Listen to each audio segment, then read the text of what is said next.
वहीं बात करेंगे खबरों की। रामनवमी पर बंगाल में सियासी खेला, टीएमसी ने निकाली शोभा यात्रा, वीएचपी की भी तैयारी, बीजेपी और ममता सरकार में आरोपों की जंग। तो बड़ी खबर आपको बता रहे हैं, कैसरगंज सीट से यह खबर, अभी तक प्रत्याशी का ऐलान नहीं हुआ है। बृजभूषण शरण सिंह मौजूदा सांसद है कैसरगंज से। भारतीय जनता पार्टी कैसरगंज में अभी तक अपने पत्ते नहीं खोल पाई है। बृजभूषण शरण सिंह मौजूदा सांसद है। इस बार बृजभूषण शरण सिंह का टिकट कट सकता है। तो बड़ी खबर आपको बता दें, कैसरगंज सीट पर बीजेपी ने अभी तक पत्ते नहीं खोले हैं, अभी तक प्रत्याशी का ऐलान नहीं हुआ है। बृजभूषण शरण सिंह मौजूदा सांसद है। बृजभूषण शरण सिंह के टिकट पर संकट मंडरा रहा है। आपको बता दें कि बीते साल जिस तरह से पहलवानों के साथ विवाद में बृजभूषण शरण सिंह काफी ज्यादा सुर्खियों का हिस्सा रहे थे, उनकी छवि जो है काफी ज्यादा धूमिल हुई थी, जिसके बाद अभी भी उनके सीट को लेकर संकट जो है वो बना हुआ है। हो सकता है भारतीय जनता पार्टी अब की बार इनका टिकट काट दे। कैसरगंज में बीजेपी भरपूर समय ले रही है और अभी तक प्रत्याशी के नाम का ऐलान नहीं हुआ है। तो कयास यही लगाए जा रहे हैं, क्या इस बार बृजभूषण शरण सिंह का टिकट कट सकता है?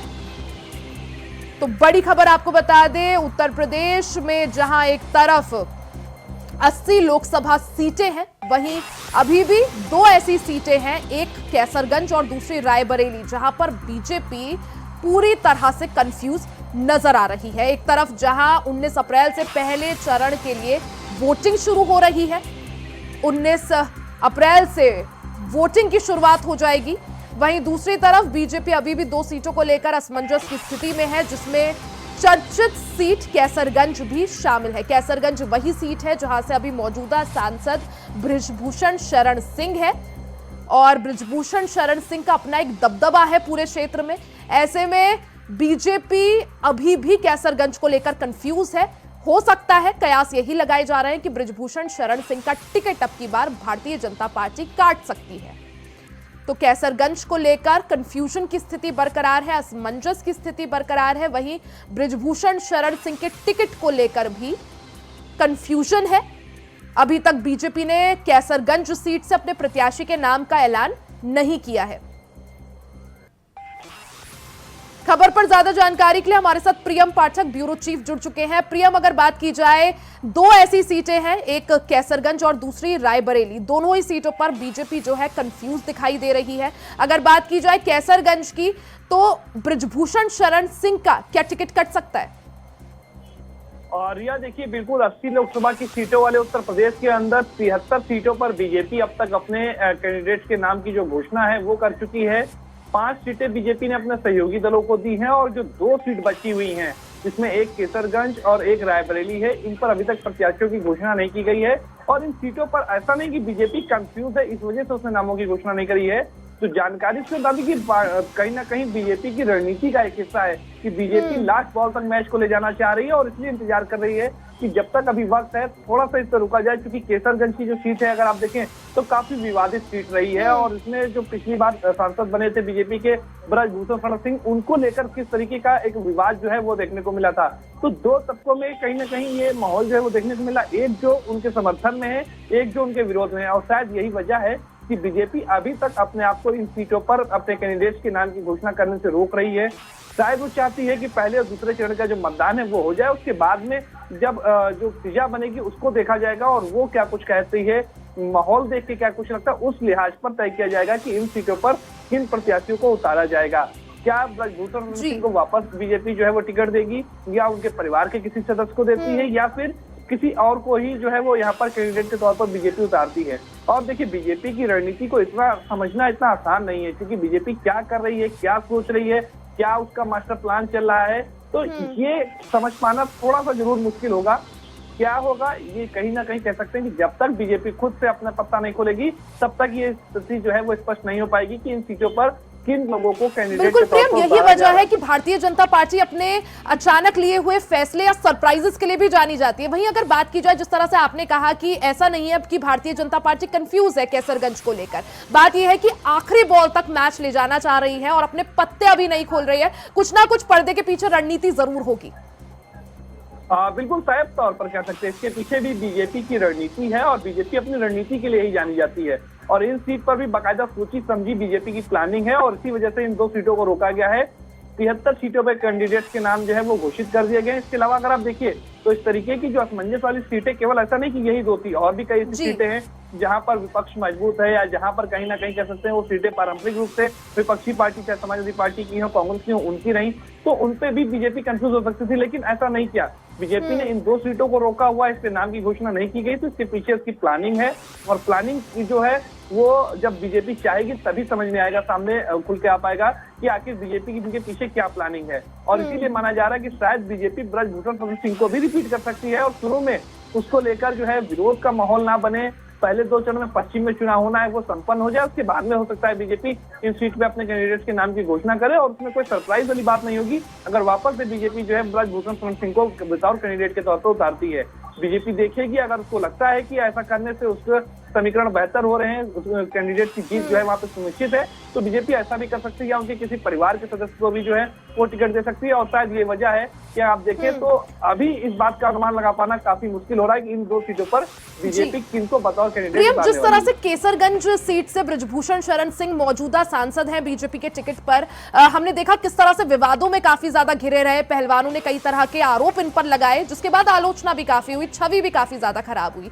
क्या माना जाए कि अब की बार ब्रजभूषण पर ही दाव चल सकती है या फिर जो है परिवार के किसी सदस्य को टिकट दिया जा सकता है? क्योंकि कयास यही लगाए जा रहे थे और खबरें भी ऐसी आ रही थी कि बीजेपी ने ऑफर किया है कि परिवार के किसी सदस्य को चुनाव लड़वा सकते हैं, लेकिन ब्रजभूषण नहीं मान रहे हैं।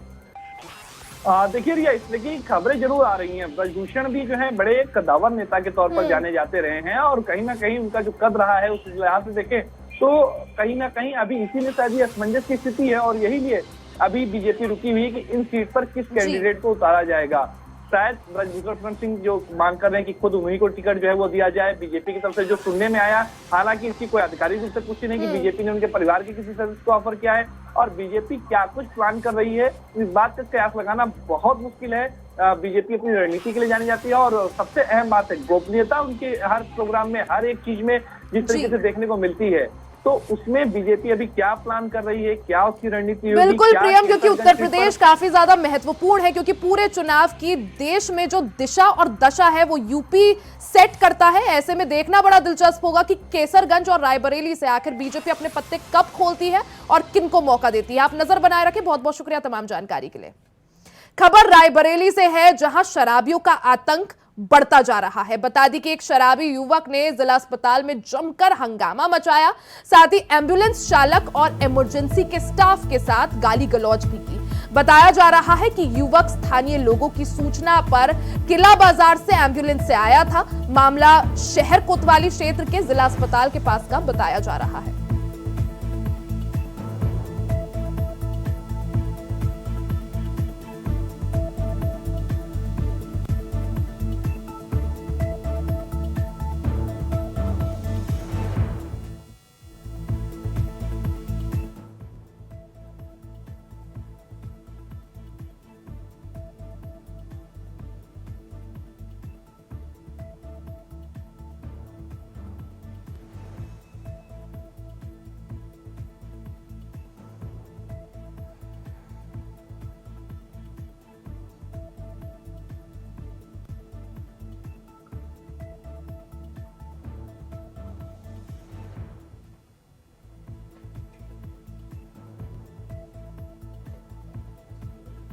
तो रायबरेली से आपको खबर बता रहे हैं, जहां शराबियों का आतंक बढ़ता जा रहा है।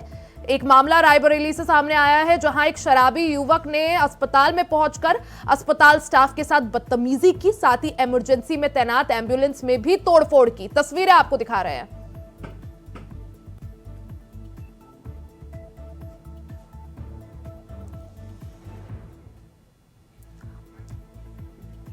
खबर पर ज्यादा जानकारी के लिए हमारे साथ रायबरेली से राजू तिवारी संवाददाता लाइव जुड़ गए हैं। राजू, अगर बात की जाए क्या कुछ ये पूरा मामला है, क्योंकि रायबरेली से खबर आई है कि शराबियों की जो आतंक है वो बढ़ता जा रहा है। एक शराबी ने अस्पताल में पहुंचकर तोड़फोड़ की है। बिल्कुल रिया जी, आपको बता दें कि जिस तरह का मामला सामने आया है, निश्चित तौर से चाहे पुलिस विभाग हो या स्वास्थ्य महकमा हो, घेरे में देखने को मिला है। आपको बता दें कि इस तरह से शराबियों का आतंक जिला अस्पताल के इमरजेंसी में देखने को मिला है। आपको बता दें, सूचना पर इस शराबी को एम्बुलेंस के द्वारा किला बाजार से लाया गया था, जिसके बाद उसको अस्पताल में लाते ही उसने उत्पात मचाना शुरू कर दिया। आपको बता दें कि इमरजेंसी में तैनात जो स्टाफ था उसके साथ में उसने अभद्रता व गाली गलौज की है, जिसका वीडियो पूरी तरह से इस कैमरे में कैद हुआ है। और वहीं पर उसके द्वारा पत्थर मारकर जो है एम्बुलेंस के शीशे भी तोड़ा गए। यही नहीं, उसने घंटों जो है इमरजेंसी वार्ड के सामने जमकर उत्पात मचाया और गाली गलौज भी किया। लेकिन इसके बाद भी आपको बता दें कि जिस तरह से जिला अस्पताल में बनी हुई है चौकी, वहां का ना तो कोई सिपाही आया ना ही कोई पुलिसकर्मी आया। आपको बता दें कि निश्चित तौर पर ये पूरा मामला कहीं न कहीं लेकर स्वास्थ्य महकमे के जो मौजूद कर्मचारी और डॉक्टर थे उनमें आक्रोश देखने को मिला है। और जो तीमारदार और मरीज थे वो भी पूरी तरह से राजू, जो ये युवक था जिसने शराब पीकर पूरा उत्पात मचाया, क्या उसके खिलाफ कोई शिकायत की गई थाने में, और क्या कुछ कदम पुलिस प्रशासन की तरफ से उठाया गया है? बिल्कुल बता दें कि मौजूद डॉक्टरों के द्वारा कहा गया है, पुलिस को सूचना दी गई, इसके बावजूद भी अस्पताल परिसर में ही बनी हुई चौकी, वहां का कोई पुलिसकर्मी वहां पर नहीं पहुंचा। जिसके बाद वहां पर जो तीमारदार थे वो भी पूरी तरह से परेशान हो रहे थे, क्योंकि वो अभद्र गालियों का उपयोग कर रहा था। और जब उसने पत्थरबाजी शुरू कर दी तो पत्थरबाजी के कारण जो है एम्बुलेंस का शीशा टूट गया। इतना ही नहीं, उसने घंटों वहां पर तांडव किया है, जिसके बाद समझा बुझाकर आस पड़ोस के लोगों ने उसको बाहर गेट के किया, लेकिन वो बार बार फिर से अस्पताल परिसर में आकर गाली गलौज कर रहा था, जिसको लेकर जो स्वास्थ्य विभाग के कर्मी हैं उसमें नाराजगी देखने को मिली। आपको बता दें, कहीं ना कहीं पूरे मामले को लेकर जो अस्पताल परिसर के अंदर बनी चौकी है वहां पर पुलिसकर्मी तैनात। बिल्कुल राजू, यानी बड़ी लापरवाही यहाँ पर पुलिस प्रशासन की तरफ से। आप नजर बनाए रखें, आगे भी आपसे जानकारी हासिल करेंगे। बहुत बहुत शुक्रिया। वहीं खबर सुल्तानपुर से है, जहां एक परिवार में 4 लोग फूड पॉइजनिंग का शिकार हो गए, जिससे हड़कंप मच गया। बता दें कि आनन फानन में सभी लोगों को एम्बुलेंस से सीएचसी में भर्ती कराया गया। फूड पॉइजनिंग से एक 4 साल की बच्ची की भी मौत हो गई है और बीमार 3 लोगों को गंभीर हालत में सुल्तानपुर राजकीय मेडिकल कॉलेज रेफर किया गया है। मामला लंबुआ तहसील अंतर्गत कोतवाली देहात थाना क्षेत्र के नारायणपुर गांव का बताया जा रहा है।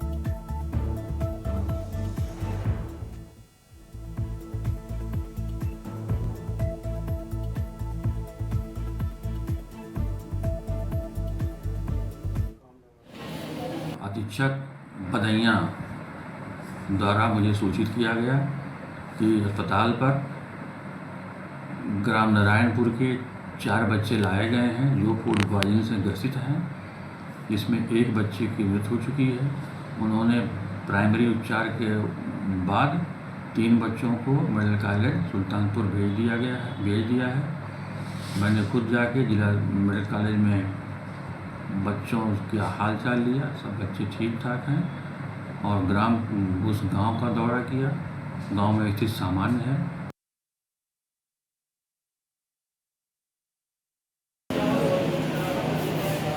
कर रहा हूँ।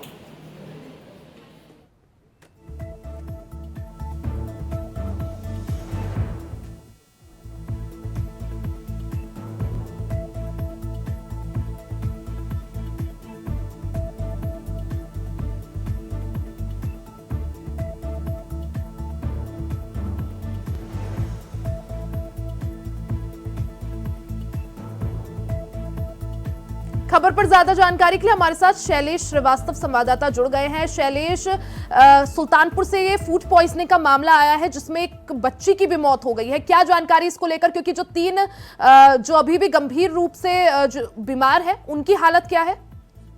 जी, अभी वो खतरे के दृष्टि से बाहर बताए जा रहे हैं। हम आपको बता दें, ये देहात कोतवाली का मामला है, नारायणपुर गांव का, जहां पर बच्चे स्कूल से लौटते हैं और घर पर रखे खाने को खाते हैं और खाने के बाद जब वो आराम करते हैं उस दौरान उसकी माँ खेतों में काम करने चली जाती है और लौट के जब आती है देखती है कि 4 बच्चे मूर्छित पड़े हैं और वो घबरा जाती है और आनंद फानंद के गांव के लोग उन बच्चों को लेके सामुदायिक स्वास्थ्य केंद्र पहुंचते हैं, जहां पर एक बच्ची को मृत घोषित कर दिया जाता है और बाकी 3 बच्चों को तत्काल सुल्तानपुर के मेडिकल कॉलेज रेफर कर दिया जाता है, जहां सभी बच्चों की स्थिति एकदम बेहतर बनी हुई है। अभी शैलेश, फूड पॉइजनिंग किस वजह से हुई है और क्या इसके खिलाफ कुछ कार्रवाई अब होगी?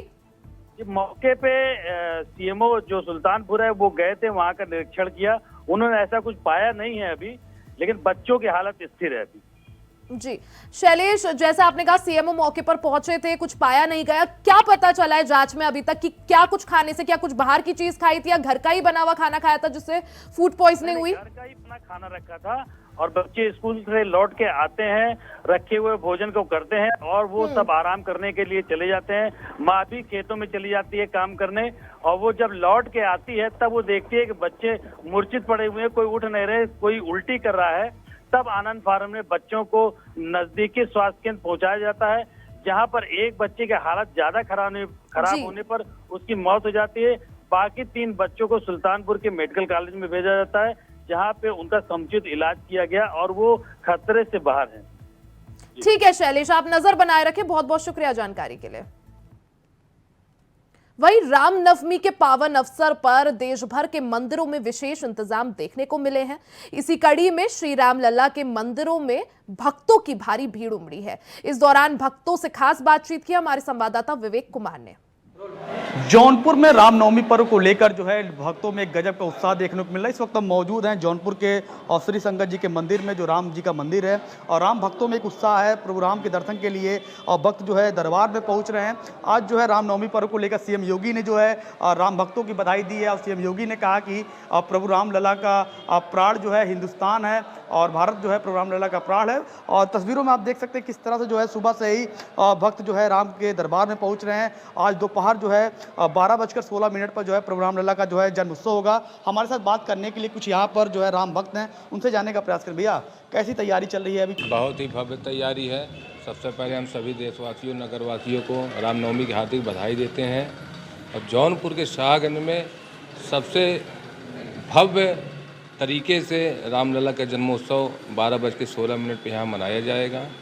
अयोध्या में आज सूर्य तिलक होगा प्रभु श्री राम का, और उस खुशी में आज यहाँ पे बहुत ही सुंदर तरीके से कीर्तन भजन सोहर गाए जाएंगे और सभी भक्त तैयारियों में लगे हैं। आप देख रहे होंगे यहाँ पे कि कितनी विशाल तैयारियाँ हैं और कितनी भव्य तरीके से होंगे। सीएम योगी ने भी आज बधाई दी है, कहा है प्रभु राम लला का प्राण जो है पूरा हिंदुस्तान है। ये तो सच है कि हिंदुस्तान में रहने वाले सभी सनातनी हैं और पूरे हिंदुस्तान को इस पर्व को और अच्छे से मनाना चाहिए। राम नवमी पर्व को लेकर जगह जगह जो है शोभा यात्रा निकलेगी और प्रभु राम भक्तों में एक उत्साह देखने को मिलेगा, तो यहाँ क्या तैयारियाँ हैं अपने क्षेत्र में? हमारे यहाँ 12:16 पर जन्म होगा। यहाँ 9 दिन से कथा भी चल रही है, श्री राम कथा। और उसके बाद हमारे बौलिया मंदिर से भव्य शोभा यात्रा आज पूरे नगर में निकलेगी, जिसमें नासिक ढोल आए हैं और तमाम युवाओं के अंदर इतनी जोश है रामलला के जन्मदिवस को लेके कि हम क्या बताएं। और बिल्कुल जो है 22 जनवरी के बाद जो यानी प्राण प्रतिष्ठा के बाद जो है लोकसभा चुनाव में इंडिया ब्लॉक की सहयोगी कांग्रेस और समाजवादी पार्टी ने गुरुवार को यूपी के गाजियाबाद में संयुक्त तौर पर प्रेस कॉन्फ्रेंस की। इस दौरान कांग्रेस नेता राहुल गांधी और सपा अध्यक्ष अखिलेश यादव ने बीजेपी पर तीखा हमला बोला। राहुल गांधी से जब अमेठी छोड़ वायनाड से चुनाव लड़ने का सवाल किया गया तो उन्होंने तंज कसा और इसे बीजेपी वाला सवाल बता दिया। राहुल गांधी ने कहा कि प्रेस कॉन्फ्रेंस के दरमियान मुझे अंदाजा हो जाता है कि कुछ सवाल बीजेपी वाले होंगे, लेकिन मैं उन सवालों के जवाब भी देने के लिए तैयार हूं।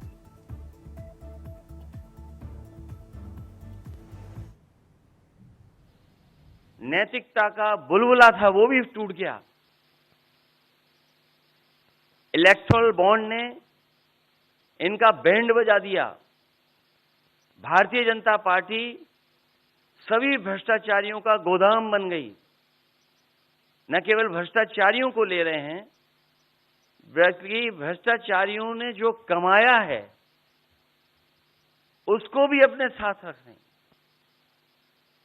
जहां उत्तर प्रदेश देश का सबसे बड़ा प्रदेश है, डबल इंजन की सरकार में जो दावा करते रहे डबल इंजन, उनकी होर्डिंग देखिए आप कि अब डबल वहां पर नहीं दिखाई देते हैं, अकेले दिखाई दे रहे हैं।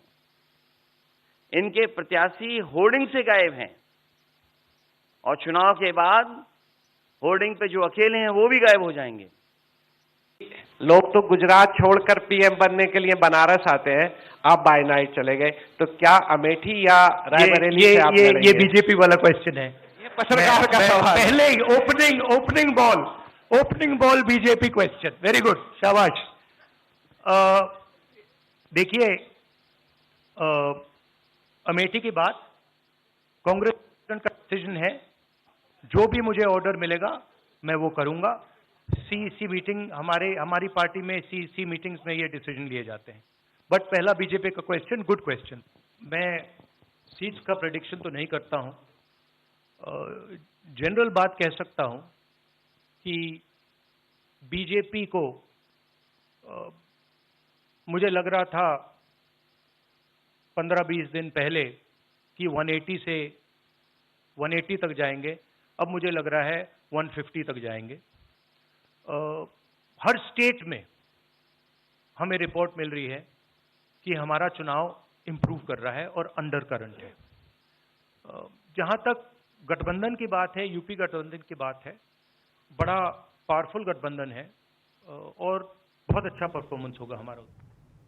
खबर संभल से है, जहां एक पिता ने अपनी नाबालिग बेटी से छेड़खानी की रिपोर्ट दर्ज करवाई थी, जिसके बाद केस का पॉक्सो एक्ट में ट्रायल हुआ। तभी कोर्ट ने आरोपी को दोषी पाया और कोर्ट ने युवक को 5 साल की सजा दे दी है और 10,000 का जुर्माना भी लगाया है। मामला संभल जिले के चंदौसी में पॉक्सो कोर्ट ने नखासा थाना इलाके का बताया जा रहा है।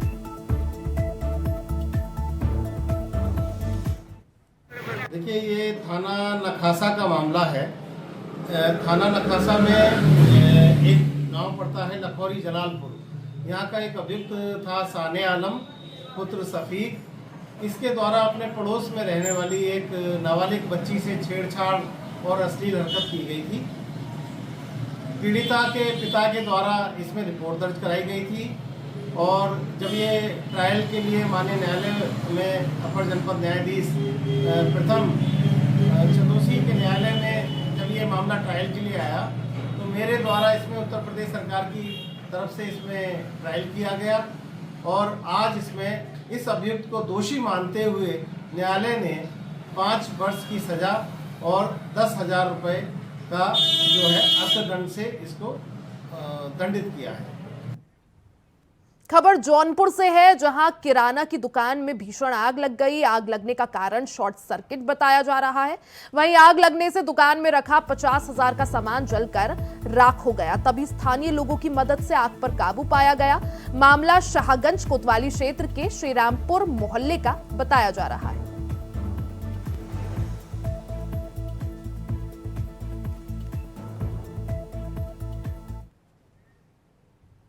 बुलेटिन में फिलहाल के लिए सिर्फ इतना ही। खबरों का सिलसिला जारी रहेगा, बने रहे हमारे साथ।